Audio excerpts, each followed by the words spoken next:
Welcome to Author. My name is Sven Michael Davison, and today I have a return of author and journalist Greg Nichols. And today we're going to cover fake news and how the lines between reality TV and investigative journalism have blurred. And also you'll get his opinion on social media. So take it away. So we're talking about FBI, and of course now I'm thinking deep state, I'm thinking fake news, I'm thinking you're a journalist, and I feel like journalism's being attacked, and I'm just curious.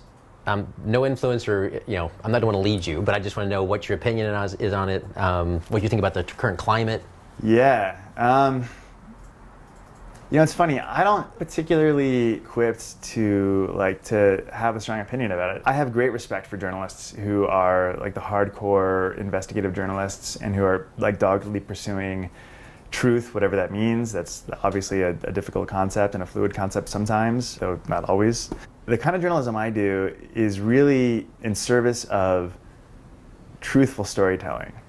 And even like truthful storytelling, that gets tricky too, because to do the kind of storytelling I do, you are coloring the story in certain ways. It is not just a listing of facts that you've come up with. In order to make it a narrative, you have to make some kind of imaginative leap. Even saying that is really tricky because there's no way to know, okay, are you making stuff up? Not quite, but you're making educated guesses, and I don't know, you're somehow inhabiting people, inhabiting characters who happen to be real people by doing the best reporting you can. So my realm, I don't know, I have less to say about the fake news crisis that's happening right now, and maybe more to reflect on when it comes to creative nonfiction and what that means, and how far is too far. And I honestly don't know the answer to that. I'm not sure. I constantly am a little bit scared that maybe I'm going too far, and that's when great editors come into play, and that's when you have your network of trusted resources who can maybe walk you back or push you forward. Usually it's push you forward, because I think I certainly am, and I think others who write creative nonfiction are really hesitant to step outside of the realm of of double-sourced, easily confirmable fact. And in order to write something that also has some poetry, you really have to do that at times. So pushing, whenever I'm talking to writers who maybe are just starting out and I have something to teach them, I try to push them a little bit to be a little bit more spontaneous and creative in their use of their diligent reporting. So would you say objective journalism exists when you're doing investigative reporting, and then outside of that realm there's more room for creativity, or how would you kind of... Yeah, I've met some journalists who are investigative journalists and have seen what they've done, and that to me seems pretty sacrosanct. I don't think there's... I don't know, man. Then again, there's bias about who's assigning those stories and why those stories are getting in there. So it's really hard to pin down something firm. But I think as a culture, for a long time, we did have something that worked, which was this thing called investigative journalism.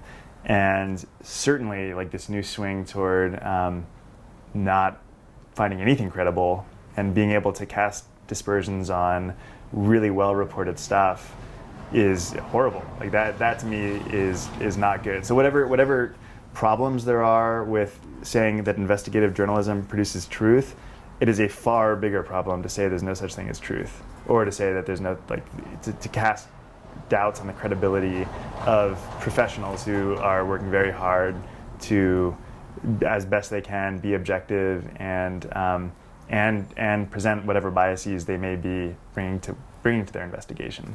Right.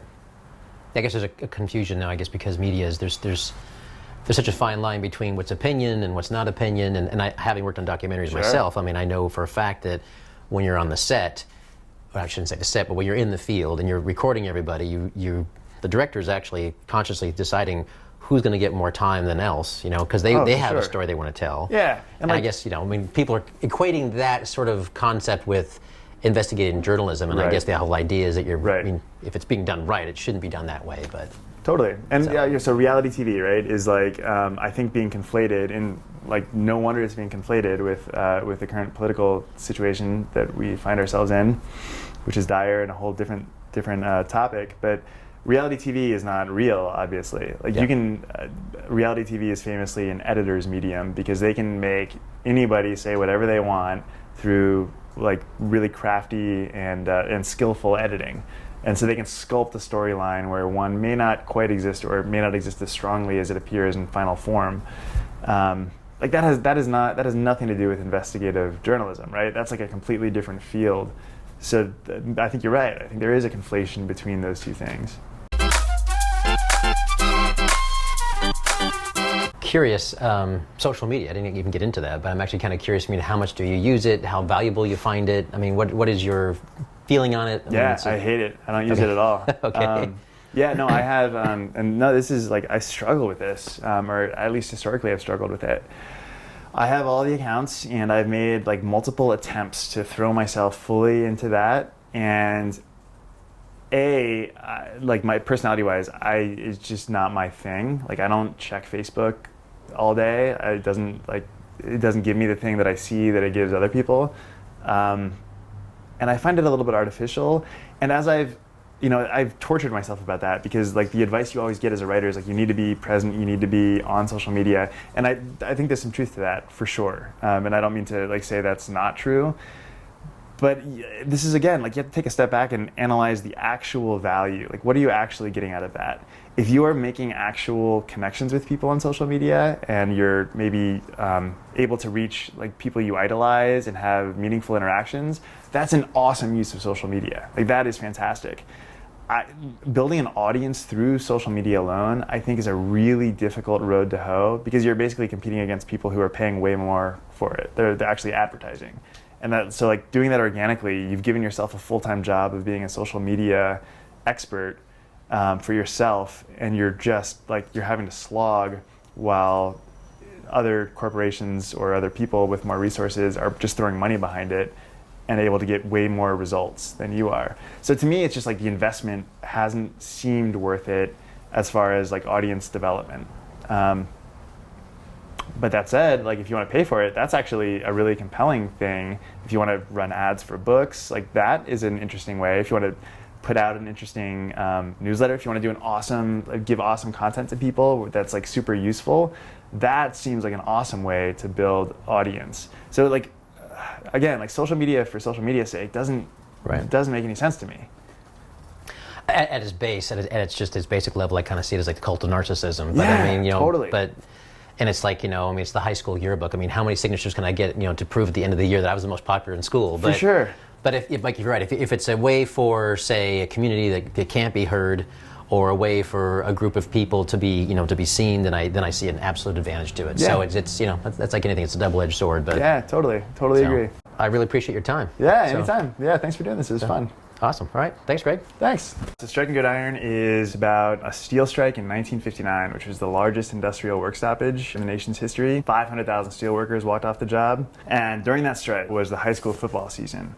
And in this town called Braddock, Pennsylvania, there was this team that had gone 5 seasons without losing a game. On the eve of the 6th season, if they successfully won every single game, they would break the national record for consecutive games without a loss. So Sports Illustrated came down, and there was just a ton of national media attention around this scrappy group of Steeltown boys.